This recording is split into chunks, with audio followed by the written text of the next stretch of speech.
Hi hello నమస్తే welcome back to Suman TV. ప్రస్తుతం స్టూడియోలో ఉన్నారు family counsellor and motivational speaker Rajani Rama గారు. నమస్తే మ్యామ్. నమస్తే నవీన. మ్యామ్, ఈరోజు టాపిక్ అంటే మాట్లాడాలంటే కూడా అది బాధ అనిపిస్తుంది. ఎలా అంటే ఎన్నో జరుగుతున్నాయి, కానీ ఈ సంఘటన, ఈ కోల్కతా ఇన్సిడెంట్ ఏదైతే ఉందో, ట్రైనీ డాక్టర్ పైన అత్యాచారం అండ్ హత్య, అసలు అంటే ఈరోజు ఇలా కూర్చొని మనం మాట్లాడుకుంటున్నాము అంటే అది చాలా బాధాకరం అనమాట. అంటే ఓవరాల్గా చూసుకుంటే మేడం, అసలు ఇంకా పట్టుకొని ఒక డాక్టర్ అవ్వాల్సినటువంటి ఒక బ్రిలియంట్ స్టూడెంట్, అంటే ఒక గవర్నమెంట్ కాలేజ్లో తనకి మంచి సీటు వచ్చేటటువంటి బ్రిలియంట్ స్టూడెంట్ ఇట్లా ఈ రోజున ఇట్లా విగత జీవిగా పడి ఉండడం అనేది, అంటే దీన్ని ఏమంటారు మేడం? అసలు తల్లిదండ్రులు చూసుకుంటే కూడా వాళ్ళ వృద్ధులు, వాళ్ళ బిడ్డకి ఏమైందో కూడా వాళ్ళకి తెలియని పరిస్థితుల్లో వాళ్ళు కూడా ఉన్నారు. అంటే అన్ఎడ్యుకేటెడ్స్ వాళ్ళు కూడా. ఒకళ్ళు చెబితే తప్ప ఇలా రేప్కి గురైంది మా అమ్మాయి అని తెలుసుకోలేనటువంటి పరిస్థితిలో ఉన్నటువంటి తల్లిదండ్రులకి మాట, అంటే దీన్ని ఎలా అంటారు మేడం? ఆ అమ్మాయికి పల్మనాలజిస్ట్ అంటే ఊపిరితిత్తులకు సంబంధించిన కోర్సు, ఆ అమ్మాయికి అందులో సీట్ వచ్చింది. ఆర్జీ కాలేజ్లో, మెడికల్ కాలేజ్లో అమ్మాయికి సీట్ వచ్చి జాయిన్ అయింది. అయితే మరి అక్కడ పరిస్థితులన్నీ నెగిటివ్గా ఉన్నాయి కాబట్టి అమ్మాయి కొంచెం ఎదిరించే మనస్తత్వం కావచ్చు. దాని గురించి మన కో డాక్టర్సే కదా, మన కో స్టూడెంట్సే కదా అన్నట్టు డిస్కస్ చేసింది. కానీ మనం చాలా తెలుసుకున్నాం ఇప్పుడు ఇన్ని రోజుల నుంచి. మెయిన్ ఎవరైతే మేనేజ్మెంట్ వాళ్ళు ఉన్నారో వాళ్ళకి చాలా రాకెట్స్ నడుస్తున్నాయని, నడుస్తున్నప్పుడు వీళ్ళందరూ లొంగుపడి అక్కడ ఉంటేనే వీళ్ళ కోర్స్ అయ్యి బయటకు వస్తారు, క్లినికల్ కానీ నర్సింగ్ హోమ్లు కానీ పెట్టుకోగలుగుతారు. వీళ్ళందరికీ తెలిసినా కూడా లొంగి ఉంటారు అక్కడ. ఇప్పుడు మన స్టేట్లో కూడా మెడికోస్ని బాగా ఇబ్బంది పెడుతున్నారు. కొంతమంది నాకు తెలిసి 2-3 సూసైడ్ కూడా చేసుకున్నారు మెడికోస్. డాక్టర్స్ అయిన తర్వాత, ప్రాక్టీస్ పెట్టిన తర్వాత కూడా సూసైడ్ చేసుకున్న కేసులు నాకు తెలుసు. ఆ కోర్సులో ఉన్నప్పుడు వాళ్ళకి కొన్ని ప్రాక్టికల్ కోసం కానీ పార్ట్స్ ఇస్తారట వీళ్ళకి, బాడీ పార్ట్స్ ఇస్తారు. ఫర్ ఎగ్జాంపుల్ ఆర్థోపెడిక్ ఉన్నారు, లేదు ఒక ఫిజియోథెరపిస్ట్ ఉన్నాడు, వాళ్ళకి కూడా ఇస్తారట. వాళ్ళకి కూడా same course 5.5 years medical course ఉంటుంది. సో వాళ్ళకి ఇంటికి వెళ్ళేటప్పుడు ఏదో ఒక ఐస్ బాక్స్ ఏదో ఇస్తారేమో, దాంట్లో ఒక పార్ట్ సంబంధించింది ఇస్తారట. ఇప్పుడు ఒక బోన్ కావచ్చు, ఒక ఆర్థోపెడిక్ కానీ ఫిజియోథెరపిస్ట్కి కానీ ఒక బోన్ ఇవ్వచ్చు మేబీ. ఆ బోన్ ఒక బాక్స్లో పెట్టి మరి రైస్లో పెట్టాలి కదా, పాడైపోతుంది కదా, అది అది ఇవ్వడానికి కూడా ఇవ్వరట. అంటే అక్కడ కూడా వాళ్ళు గ్రూపిజమ్స్, ఒక పార్షియాలిటీ, ఎవరైతే వాళ్ళ మాట వింటారో, ఎవరైతే వాళ్ళకి కాకబట్టి చెంచాగిరి చేస్తూ ఉంటారో వాళ్ళకి మాత్రమే ఫేవర్ చేస్తూ ఉంటారు, ఎక్కువ మార్క్స్ వేస్తుంటారు. ఎవరైతే ప్రొఫెసర్ చుట్టూ తిరిగి వాళ్ళకి ఏమన్నా పర్సనల్ వర్క్స్ చేస్తుంటారో ఇవన్నీ అన్నమాట. ప్రాక్టీస్ తెలియని వాళ్ళు, కమ్యూనికేషన్ స్కిల్స్ లేని వాళ్ళు, నార్మల్గా జెన్యున్గా చదువుకుంటుంటారు కదా, వాళ్ళకి ఇవన్నీ ఉండవట. ఏదో ఇస్తారు, అది ఇవ్వకపోతే మరి బాగుండదు కదా, అలా కూడా ఏడిపించి ఇస్తారట. అంత కష్టపడి వీళ్ళు డాక్టర్ అయిన తర్వాత కూడా బయటకు వచ్చి ప్రాక్టీస్ పెడితే కూడా ఇలాంటి హాస్పిటల్స్ కానీ, మెడికల్ కాలేజ్, గవర్నమెంట్ అయితే మెడికల్ కాలేజ్ అంటాం, మనకి ఇక్కడ గాంధీ మెడికల్ కాలేజ్ ఉంది, ఉస్మానియా ఉంది, ఇలా మరి అక్కడ జాబ్కి చేరినప్పుడు కూడా గ్రూప్స్ ఉండి ఏడిపిస్తుంటే, మాకు తెలిసిన ఆయన సూసైడ్ చేసుకుని చనిపోయాడు. పాప 2 పిల్లలు, తల్లిదండ్రులు, భార్య, వాళ్ళు అనాథలు అయిపోయారు. సో ఈ మెడికల్ కాలేజెస్ అనేవి, హాస్పిటల్స్ అనేవి పాపం ఎప్పుడు ఇలా ఏడిపిస్తూనే ఉన్నారు. ఎందుకో తెలియదు కానీ మనకి సినిమాలు కూడా వచ్చాయి ఈ గాంధీ హాస్పిటల్స్ మీద, వాటి మీద ఇవి జరుగుతున్నాయట. లోపల చాలా రాకెట్స్, మెడిసిన్స్ అమ్ముకోవడం కానీ, బెడ్స్, ఒక్కొక్క బెడ్ ఇంతగానే అమ్మడం కానీ, అంటే పేషెంట్స్కి, లేకపోతే ఏదైనా చిన్న కేసు వచ్చినా సరే డబ్బులు తీసుకోవడము. తర్వాత ఇప్పుడు మనం ఇందులో వింటున్నాం సెక్స్ రాకెట్స్ కూడా జరుగుతున్నాయి. ఇవన్నీ వీళ్ళ లోపల వర్క్ చేసే ఎవ్రీ పర్సన్కి, అంటే ఈ మెడికోస్ ఎవరైతే ఉన్నారో వాళ్ళకి తెలిసే ఉంటుంది, తెలియకుండా జరగదు. కాబట్టే వీళ్ళు కొమ్ము కాస్తూ ఉంటారు. మనం నోరు మూసుకోవాలి, నోరు తెరిస్తే మన లైఫ్ బెదిరిస్తారు, మీరు బయట మీకు లైఫ్ ఉండదు అని. సో ఆ పరిస్థితుల్లో వాళ్ళు తల ఉంచుకుంటారు. ఈ అమ్మాయి మౌమిత అనే అమ్మాయి ఎవరైతే ఉందో, తిను వాళ్ళతో తెలియక అమాయకంగా డిస్కస్ చేసింది, ఆర్గ్యూ చేసింది, డిస్కస్ చేసింది. వాళ్ళు ఒప్పుకోలేదు, వాళ్ళు బెదిరించారు, ఎదిరించారు, తిట్టారు, కొట్టారట కూడా. నువ్వు ఇలా చేస్తే మా లైఫ్ కూడా పాడవుతుంది అన్న యాంగిల్లో కొట్టుంటారు. ఈ అమ్మాయి ఎట్టి పరిస్థితుల్లో నేను బయటకు తీసుకొస్తానని ఎదిరించేటప్పటికి అమ్మాయిని తర్వాత బాగా కొట్టేశారు, పడేశారు. తర్వాత మనకి తెలుసు చాలా జరిగింది. అయితే ఎవరైతే సంజయ్ రాయ్ అని ఉన్నాడో వాడు ఒక సైకో, ఒక పిచ్చి వేధవ అని చెప్తున్నారు, వాళ్ళే చెప్తున్నారు. చెప్పినప్పుడు ఇలాంటి చూడండి మన సినిమాలో కూడా చూస్తుంటాం, వెధవ పనులు చేయడానికి ఒక గ్రూప్ని అపాయింట్ చేసుకుంటుంటారు. ఇప్పుడు వీడు టెంపరీ వాలంటరీ కింద వీడిని voluntary police civil volunteer madam Sanjay Roy. మరి అలా అపాయింట్ చేసుకుంటారు వీళ్ళు. ఎందుకంటే మనకి ఇక్కడ బ్యాంక్స్ కూడా చూస్తున్నాం, ఎవరైతే లోన్లు కట్టరో వాళ్ళ ఇంటికి వెళ్ళి బెదిరించడానికి ఒక గ్యాంగ్స్ ఉంటాయి, వాళ్ళని అపాయింట్ చేసుకుంటారు శాలరీ బేస్ మీద.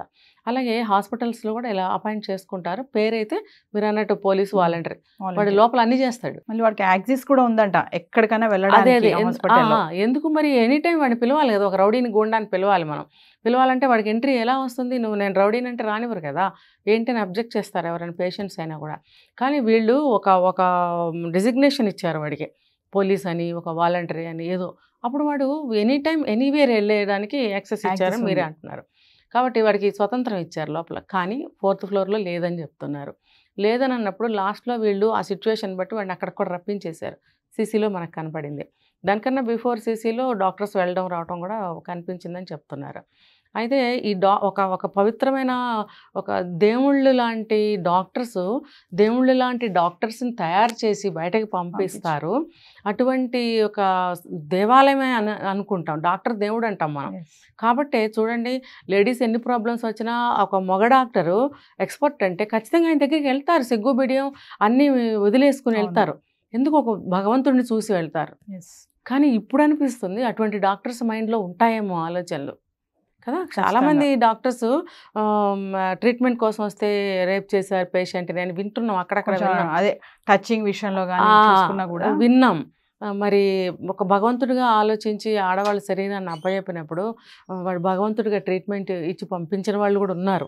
మరి అటువంటి దైవ సమానులైన డాక్టర్స్ ఇంత నీచానికి కానీ, దౌర్భాగ్యానికి కానీ, ఒక దుర్మార్గానికి కానీ ఒడిగట్టారు అని అంటే చాలా బాధ వేస్తుంది. వాళ్ళు దేవుళ్ళుగా చూసామే. డాక్టర్స్ అనేవాళ్ళు ఇంత పకడ్బందీగా ప్లాన్ చేసి అమ్మాయికి 36 అవర్సో 40 అవర్సో డ్యూటీ అవర్స్ వేసి, ఒక అమ్మాయి పాపం చిన్న అమ్మాయి, కొత్తగా వచ్చిన అమ్మాయి, భవిష్యత్తు మీద ఎన్నో ఆశలు పెట్టుకుని ఎంత ట్రీట్మెంట్ పనిష్మెంట్ ఇచ్చినా ఎటువంటి ట్రీట్మెంట్కైనా తల వంచి అక్కడ అమ్మాయి చేస్తూ 36 అవర్స్ చేసి పడుకోవడానికి కూర్చోడానికి కూడా లేక అక్కడికి వెళ్ళింది అని అంటే అది కూడా ప్లాన్లో ఒక భాగమే.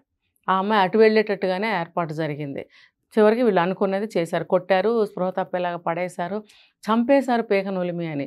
ఎందుకంటే ఆ పెనుగులాటలో ఇంకేమై బయటికి పారిపోతే ప్రమాదం అని చెప్పి ఏదో చేసుంటారు. అయితే తర్వాత చనిపోయిన తర్వాత ఈ సంజయ్ రాయ్ అనేవాడు ఒక పిచ్చివాడిగా, ఒక అమాయకుడిగా చిత్రించి వాడిని పిచ్చి సంజయ్ అని చెప్పి అలవాటు చేశారు జనానికి. అంటే ఇన్ ద సెన్స్ పేషెంట్స్తో సహా పిచ్చి సంజయ్ అని చెప్పుకునే అంత అలవాటు అయింది. అంటే అది ఎంతకాలం నుంచి వాడిని అక్కడ అలవాటు చేశారో చూడండి ఆ పాత్రలో. అంటే వాడు ఏం పిచ్చోళ్ళే, వాడు ఏం పట్టించుకోళ్ళే అన్న ఒక పాత్రని తయారు చేసి పెట్టుకున్నారు వాళ్ళు. ఎందుకు? పిచ్చోడు చేస్తే అది తప్పు కాదా మేడం? అంటే పిచ్చోడు అంటే ఒక అమాయకుడు అని ఆ యాంగిల్లో కూడా అనమాట. మనం అమాయకుడు పిచ్చోళ్ళు వాడికి ఏం తెలియదు అంటాం కదా, అలా అనమాట. అలా అని చెప్పి వాడిని ఒక పాత్రను పెట్టుకున్నారు వాళ్ళు. కానీ ఎప్పుడైనా సరే అలా అటువంటి అన్ని రకాలైనటువంటి రాకెట్స్ జరిగే ప్లేసుల్లో ఇలాంటి పిచ్చి గూండాలని, అంటే పిచ్చివాడు అమాయకుడు అనే ముసుగులో ఒక గూండాల్ని అపాయింట్ చేసుకుంటున్నారు వీళ్ళు. మన సినిమాల్లో చూసాము, కొన్ని కూడా వింటున్నాం బయట. కాబట్టి ఇదంతా అయిపోయిన తర్వాత వాడిని వదిలేరు. ఏంటి, ఒక వేటాడిన తర్వాత ఒక జంతువుని వదులుతారు కదా తినేయడానికి, అలాగనమాట. వదిలితే వీడు సైకో కదా, వీడు అటువంటి పోర్న్ వీడియోస్ చూస్తాడంట. ఏంటి, డెడ్ బాడీస్ తెచ్చేస్తే ఎలా ఉంటుంది, లేకపోతే ఇంకొక రకంగా చేస్తే ఎలా ఉంటుంది, పిక్కు తిని దెబ్బలు కొట్టి బాగా చేస్తే ఎలా ఉంటుంది అన్న ఐడియాలతో ఉంటాడంట ఎప్పుడు. సరే వాడిని పంపించారు, వాడు ఏం చేసినా ఇప్పుడు వాడి మీద నెట్ వేయచ్చని.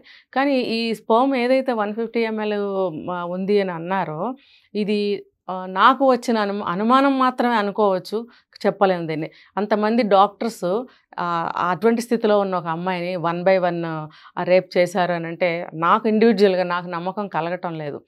వాళ్ళు డాక్టర్స్ ఏమైనా చేయగలరు, టెక్నాలజీ తెలిసిన వాళ్ళు, మెడిసిన్ తెలిసిన వాళ్ళు, మెడికల్ తెలిసిన వాళ్ళు, సర్జరీస్ తెలిసిన వాళ్ళు. ఆ అమ్మాయికి అట్లా ఇంజెక్ట్ చేశారేమో స్పర్మ్ని ఏదో ఒక విధంగా తీసుకొచ్చి. అయితే ఇప్పుడు టెస్ట్ చేస్తే బయటపడదా అండి? ఇప్పుడు ఆ అమ్మాయికి అది టెస్ట్లో తేలింది, మన పోస్ట్ మార్టంలో తేలినప్పుడు ఎవరి మీద అయితే సస్పెక్షన్ ఉందో వాళ్ళందరి స్పర్మ్ని కూడా తీసుకొని ఇది కూడా తీసి వాళ్ళు మ్యాచ్ చేసి టెస్ట్ చేస్తే కూడా దొంగలు బయటపడతారు. సో అది మనకి సిబిఐకి ఇవ్వనే ఇచ్చారు, వాళ్ళేం వదిలిపెట్టరు. కాబట్టి ఇది చాలా దారుణమైన విషయము. మనము కేసు ఇది నేను చెప్పింది ఒక యాంగిల్, పోలీసు వాళ్ళకి ఏమైనా ఒక హెల్ప్ కూడా అవ్వచ్చు. లేకపోతే పెద్ద పెద్ద వాళ్ళు మాట్లాడారు, వాళ్ళకి కూడా వాళ్ళని ఈ చిన్న విషయం వాళ్ళకి కూడా హెల్ప్ అవ్వచ్చు. ఫర్దర్గా ఈ పెద్ద పెద్ద లాయర్లు, డాక్టర్స్ వీళ్ళందరూ కూడా ఆ కేసులో ఏమైనా హెల్ప్ చేయగలుగుతారేమో. అయితే మేడం ఒక విషయం చెప్పండి, ఇప్పుడు బయట చూసుకుంటే చాలా జుడో డాక్టర్స్ అందరూ కూడా స్లోగన్స్ పెట్టి చాలా నినాదాలు చేస్తున్నారు, మొత్తం దేశవ్యాప్తంగా కూడా జరుగుతున్నాయి కదా. వాళ్ళు ఏమంటారంటే మాకు సెక్యూరిటీ లేని దగ్గర మేము సర్వీస్ చెయ్యము, కానీ మేము చేసే పని దగ్గర హాస్పిటల్లో మేము చేసే వర్క్ ప్లేస్లో మాకు సెక్యూరిటీ లేకపోతే ఎలాగా అనేది ఒక నినాదం అయితే జరుగుతుంది. ఏం చెప్తారు దాని మీద? ఖచ్చితంగా ఇప్పుడు వాళ్ళు డాక్టర్స్ తయారై బయటికి రాకపోతే ప్రపంచం ఏమైపోతుంది? ఇప్పుడు పాత ఎర్లీ స్టేజ్లో లాగా రోగాలు వచ్చి చనిపోవడమేనా? మరి ఇప్పుడు ఇన్ని రకాల రోగాలు వచ్చినా సరే బతికి బట్టగట్టి మళ్ళీ తిరుగుతున్నారు అని అంటే డాక్టర్స్ పుణ్యమే కదా. మరి అటువంటి డాక్టర్స్ తెగించి ఏ వేళ పడితే ఆ వేళ వచ్చి వైద్యం చేయగలిగే స్థితిలో మనం ఉంచగలగాలి. అది అన్ని డిపార్ట్మెంట్లే కానీ ఇంకా పెద్దవాళ్ళు కానీ అందరూ కూడా ఆలోచించాల్సిన విషయం. వాళ్ళకి పూర్తిగా వాళ్ళకి స్వేచ్ఛ కల్పించాలని నేను కూడా అంటాను. తర్వాత వాళ్ళ డాక్టర్స్ అన్యాయం చేస్తున్నప్పుడు ఇది పరిగణనలోకి తీసుకోవాల్సిన విషయమే.